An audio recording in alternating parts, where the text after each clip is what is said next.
आप देख रहे हैं SGH 24 न्यूज, हम बनेंगे आपकी आवाज। नंबर को बिरसा थाना क्षेत्र में शिवचरण साहू नाम के व्यक्ति की लाश हमें पेड़ से लटकी हुई प्राप्त हुई थी। इसी केस में मर्ग जांच हमने शुरुआत करी थी। गहनता से इस पूरी मामले में पुलिस ने लगभग 1 महीने के अथक प्रयास के बाद इस पूरी गुत्थी को सुलझाने में सफलता हासिल करी है। मुख्य तौर पे 4 आरोपी यहाँ पे टेकचंद पटेल, दिनेश साहू, रोमन साहू और चौथा व्यक्ति है राखी लाल।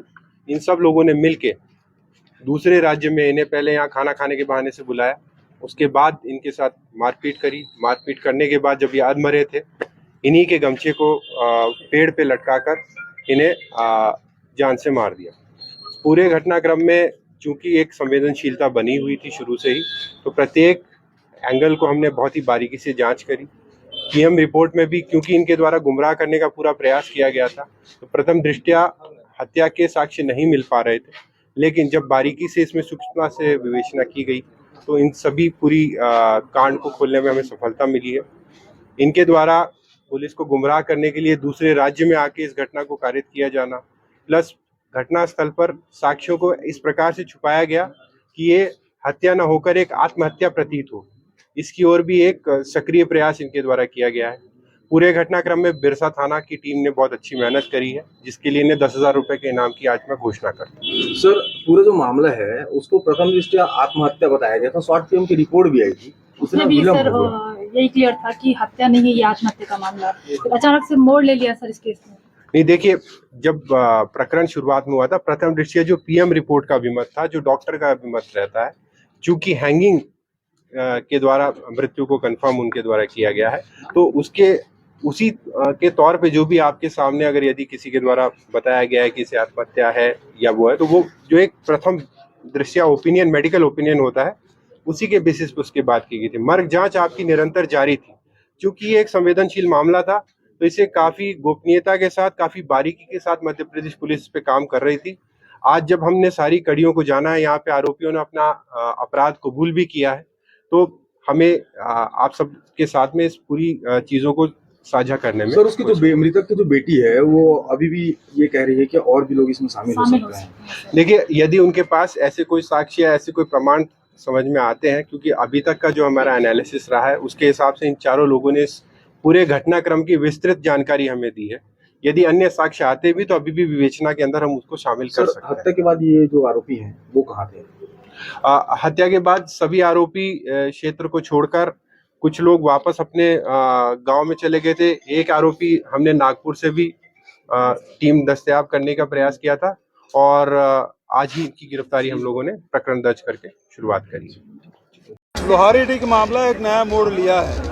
15 तारीख की घटना है और आज 16 तारीख, पूरे 1 महीने वो घटना हो गई, और तब से पुलिस ये मान रही थी कि शिव प्रसाद और कचरू ने आत्महत्या की है। और अंततः लगातार पत्राचार और जो लगातार दबाव बनाए उसकी परिणति थी कि आज बालाघाट पुलिस ने, मध्य प्रदेश पुलिस ने स्वीकार किया कि ये हत्या है, और हत्या के आधार पर 6 लोगों की गिरफ्तारियां हुई, और उसमें रघुनाथ साहू जिसको जला के मार डाला गया, उसका लड़का भी है, जिसके गवाही पर 167 लोगों के खिलाफ FIR दर्ज हुआ, और 69 लोग जेल में बंद थे, जिसमें प्रशांत साहू के पुलिस पिटाई से मृत्यु हुई। तो ये पूरा मामला 360 डिग्री बदल गया है। प्रदेश का गृह मंत्री, SP लगातार इस मामले को दबाने की कोशिश कर रहे थे। अब ये मामला ये तय भी हो गया। हम लोग शुरू से कह रहे थे ये हत्या की जांच होनी चाहिए, या दूसरी बात ये है कि जो लोग कचरू साहू के पोस्टमार्टम में गए थे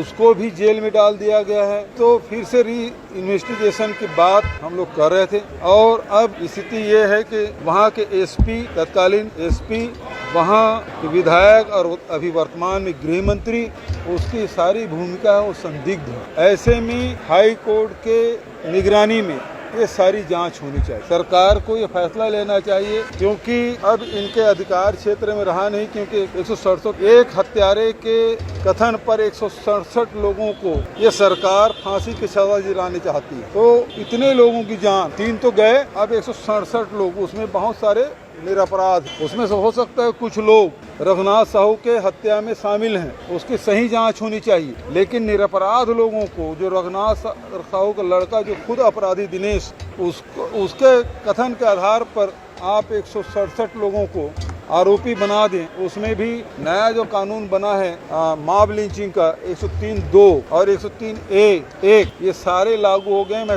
5 धाराएं जो बताया था वो सारे हैं। तो अब इसको फिर से विवेचना करने की जरूरत है, और ये तभी संभव है जब हाई कोर्ट के सिटिंग जज या कोर्ट के जज निगरानी में ये SIT गठन करके इसकी जांच की जाए। दूसरा जो मामला है, अब इसमें आप देखेंगे विजय शर्मा जी कुछ कह रहे हैं और तत्कालीन SP का बयान कुछ और कह रहा है। तो ये बातें हैं। वैसे भी तत्कालीन SP जब बैगा जनजाति की हत्या हुई थी तब भी इन्होंने उसे आत्महत्या करार दिया था। कांग्रेस पार्टी ने इसे प्रेस कॉन्फ्रेंस किया, जन आंदोलन का मुद्दा बनाया, तब जाके वो हत्या के मामले दर्ज हुए, उसमें जांच की गई। इसमें भी जो तत्कालीन SP है प्रशांत साहू के मामले में भी वो झूठ बोल रहे थे, उनको मिर्गी आती है। और तीसरा झूठ कचरू साहू के हत्या के मामले में भी उन्होंने आत्महत्या बताने के लिए बताया उन्होंने। तो गृह मंत्री के बयान कुछ और है आज, और उसके बयान कुछ और है। देर रात में जाते हैं गृह मंत्री जी, चाहे वो बलौदा बाजार जाए देर रात में, चाहे देर रात जाए लोहारीडीह, और कचरू साहू की लड़की को खूब धमकाया, मीडिया के सामने खूब बात करती हो। वो लड़की की हिम्मत की दाद देनी पड़ेगी जो दोनों DG को, छत्तीसगढ़ और मध्य प्रदेश की DG को पत्र भी लिखा, बिलासपुर हाई कोर्ट भी गई और जबलपुर हाई कोर्ट भी वो गई, और उसी के चलते 1 महीने बाद मध्य प्रदेश की पुलिस आज उन्होंने गिरफ्तार किया है। 1 महीने तक क्या करती रही? दोनों प्रदेश की पुलिस बचाने की कोशिश कर रहा है। किसके इशारे पर? ये जांच कोई पुलिस नहीं कर सकती। इसलिए ये कौन है, यहाँ के गृह मंत्री हैं कि कोई और है, ये तभी होगा जब हाई कोर्ट के देखरेख में जांच